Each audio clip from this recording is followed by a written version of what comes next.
There's this old man, he was a veteran, and he was just sharing his life story with me, and I was also with a friend. So we were sitting together, and he goes like, "Oh shoot, I lost my phone. Can you like call it for me?" Right? Mm-hmm. I'm not sure, like, what would you have done? Isabelle, like Katie in the previous interview, is a frequent Caltrain rider. She shares a scenario that took place before Caltrain's electrification. The diesel trains' layout made it possible for a secluded interaction with a stranger that put Isabelle at risk. But after electrification, Caltrain's layout became safer, preventing secluded interaction, and more staff are present, and Caltrain popularity has risen among youth. It's a big constructive loop. But in the event something does happen again, Isabelle is prepared.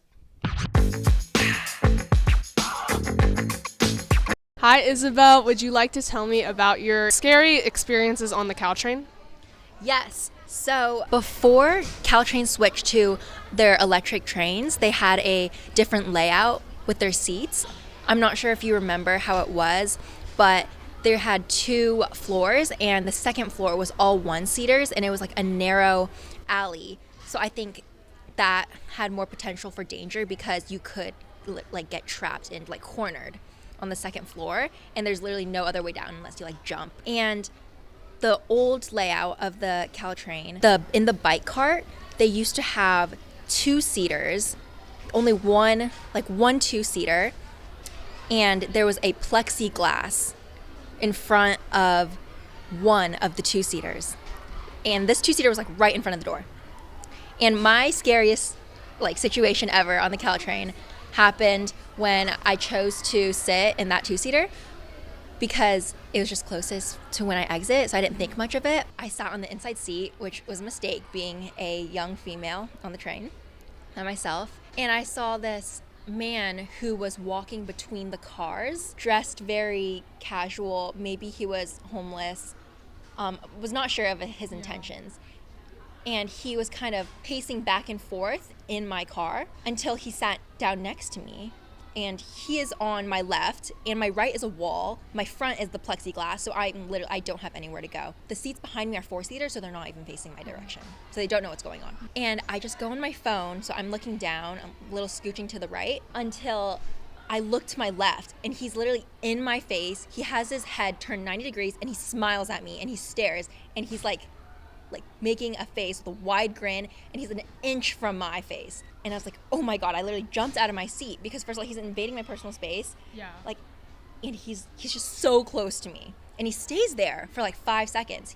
He stays there smiling at me like a horror movie smile. And I have no idea what to do. I mean, I freeze, I pray for my life. Yeah. Oh my gosh. And at that moment, I really thought something bad was about to happen to me. So I go on my phone and I text my friends, I text my family. Because you never know what's going to happen. Is he still in your face? Yes. He's just staying there. Just oh my God. Wide-eyed, smiling. And then thankfully, 5 minutes passes and he gets back up. He paces in my car. So at that point, I'm thinking, is he watching to when I'm going to get off at my stop? He's kind of guarding the door. Mm-hmm. I don't get off until 5 more stops. So that gives him time. He goes to another car, and I go to school safely. Yeah. Do you have the urge to scream or let any other passengers on board know that you were in distress? I think this is a common fear, but screaming would maybe aggravate him or set him off. And he didn't physically touch me yet, so I cannot make any accusations. Yeah, that's just a flight, fight, or freeze, and freeze is what you did. There was no Caltrain staff member that was patrolling. No, there was not. Wow. Do you think anyone saw it? Any of the passengers? No, because it was about 1 or 2 stops after I got on, and when I got on, that was the first stop, so the train is empty, and then it slowly fills. Oh, so it was very quiet when that happened. So you take a really early train then, I'm guessing? Yes, my train starts very south. So is that 6 a.m. or around 7 a.m. or? No, this was 8 a.m. I'm surprised that it was that empty then. Yeah, I do have to say, I would be really shocked if something like this happened this year with the new schedules, new trains, and mostly on my train, it's working middle-aged people. Yeah. So I feel a lot safer. Mm-hmm. And also the electric trains have been promoted a lot more for the youth now, and so right. There's a lot more youth that might be riding at these same times that you take the train. Is that true? Yes, that is true. And I see more staff. So so I know I could always go to them. Yeah. So like at my station, I see a lot of like homeless men. Usually they don't get on the train, but it can be kind of scary with them screaming and stuff. Right. But actually knowing that some of them are like getting on the trains, and then because they don't have the staff members like or like any like fare gates to like check that you actually pay, so these random people are just hopping on. That's like it's really scary. And so like I understand the fear. Did you tell your parents about this incident happening to you, by the way? Good question. Do they know now? Yes. But it did take me, I think, a month to tell them, just because I know that they would not have wanted me to take the train. And I think the following days after this happened, I didn't take the train just because I was just way more cautious and a little like scared. But I know that they would probably ban me from the train for the next month if I had told them. Yeah. So what was the reaction? We were on a similar like public transport metro system in Belgium, and then I was like, oh, funny story, something happened to me on the Caltrain that was kind of scary, and she was just like, oh my gosh, that's horrible, like I'm sorry that happened to you. You waited all that time so that you could de-escalate the reaction. Exactly. But now my parents do know that Caltrain's a lot safer. Have you told this to any of your friends, and have they been like, oh my gosh, wait, I'm not going to take the Caltrain then? Yes, I have told this to my friends who I take the Caltrain with, because I told them that next time something happens to me, I'm going to send them a text, and they should wait for me at the station we both get off to make sure that I'm okay. That's really smart.